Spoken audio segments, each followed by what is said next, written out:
Hello everyone, स्वागत है आप सभी का एकेएस एडुटेक में। मैं हूं अरविंद और चलिए स्टार्ट करते हैं lesson 7 post modern India. Introduction. Ashoka की डेथ के बाद modern empire north and south में बट गया। नॉर्थ कोलैप्स हो गया क्योंकि बैक्ट्रियन इन्वेजन हुआ। South was curtailed as Kalinga declared independence. Satavahana dynasty ने भी इंडिपेंडेंस डिक्लेयर किया। मौर्यस का एंड हुआ था पुष्यमित्र शुंगा की वजह से।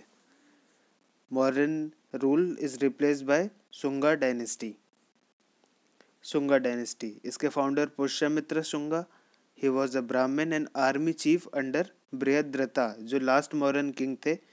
इन्होंने बृहद्रथा को मार के ही उनसे उनका साम्राज्य छीना था। Capital Pataliputra. Pushyamitra encountered attacks from Greek kings meander and Demetrius, and उसमें उनकी विक्ट्री हुई उन बैटल्स में। इन बैटल्स की डिटेल गार्गी संहिता और मालविका अग्निमित्रम में है, जो कालिदास का एक प्ले है। पुष्यमित्रा परफॉर्म्ड अश्वमेध सैक्रिफाइसेस, यह अयोध्या इंस्क्रिप्शन में लिखा हुआ है, for revival of Brahmanical order. उन्होंने पेट्रनाइज किया मनु और पतंजलि को, scholars, great scholars. Pushyamitra Shunga erected Bharuch stupa. Shungas ने gold and silver coin issue करे, और एडमिनिस्ट्रेशन में देखा जाए तो जैसा मॉडर्न एडमिनिस्ट्रेशन था उसी पर ये कंटिन्यू करते गए।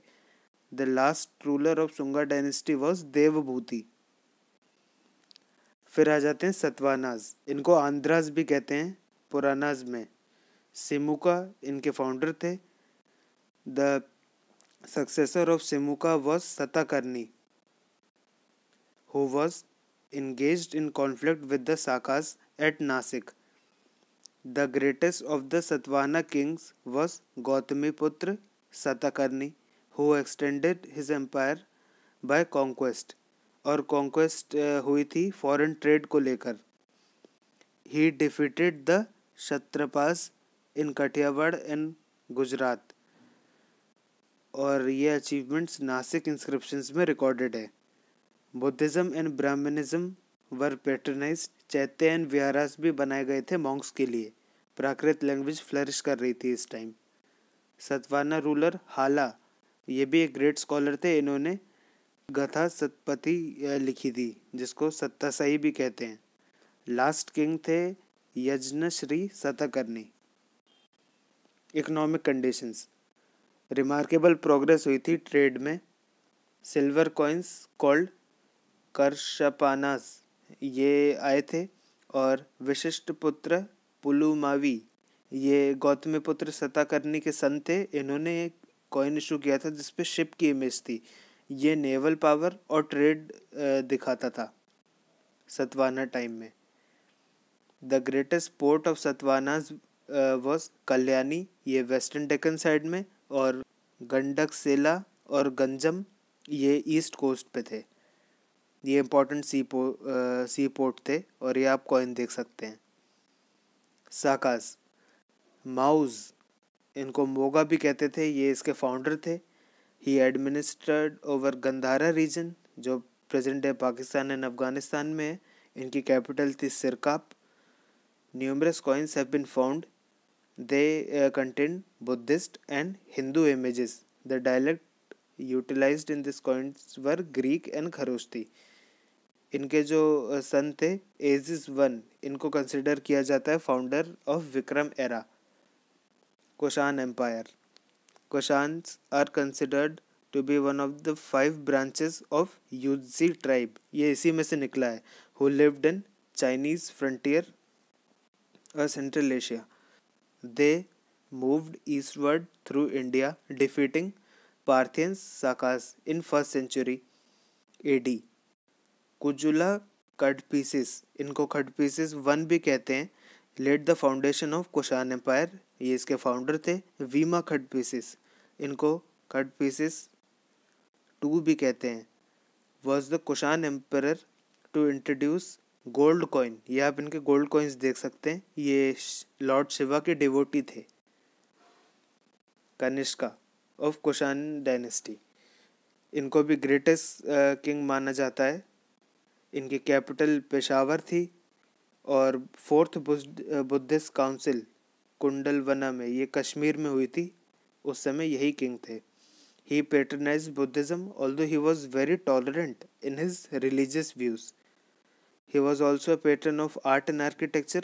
गंधारा स्कूल ऑफ आर्ट इन्हीं के टाइम में फ्लरिश किया। और लास्ट इम्पॉर्टेंट रूलर थे कुषाण डायनेस्टी के Vasudeva. Gandhara art, Gandhara art it is uniquely associated with the Greco Roman style of art. ये कॉम्बिनेशन था ग्रेको रोमन आर्ट और इंडियन आर्ट का, और इन्फ्लुएंस था चाइना एंड ईरान से। टोटल इन सबको कंबाइन करके गंधारा स्कूल ऑफ आर्ट बनाया गया। ये बुद्धिज़्म से बहुत क्लोजली एसोसिएटेड था, स्पेशली महायाना बुद्धिज़्म से। This style of art was closely associated with Mahayana Buddhism and hence the main theme of this art was Lord Buddha and Bodhisattvas. Extensive use था black stone and stucco का। Stucco एक तरह का plaster है। Gandhara art देखते हैं। यहाँ पे बुद्धा को दिखाया गया हेलेनिस्टिक फीचर्स के साथ, मोर मस्कुलर, देखिए मस्कुलर शो करे गए हैं Buddha. Sculptures are heavily polished and rich in carvings. Curly hair है, ये देख सकते हैं आप, curly hair. Year lobes elongated हैं करली हेयर के साथ साथ। गारमेंट्स जो हैं वो फ्लोइंग नेचर में हैं और स्टोको का यूज़ हुआ है।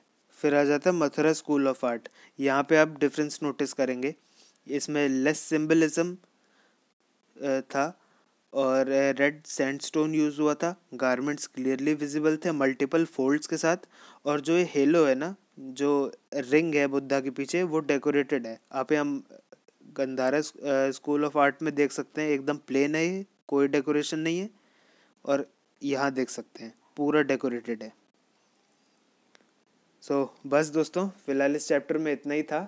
वीडियो अच्छा लगा हो तो इसको लाइक करिएगा, चैनल को सब्सक्राइब करिएगा और अपने दोस्तों के साथ शेयर करिए। और दोस्तों प्लीज़ कमेंट्स में फीडबैक शेयर कर दीजिए और प्लीज़ चैनल को सब्सक्राइब करके जाइए। Thank you so much.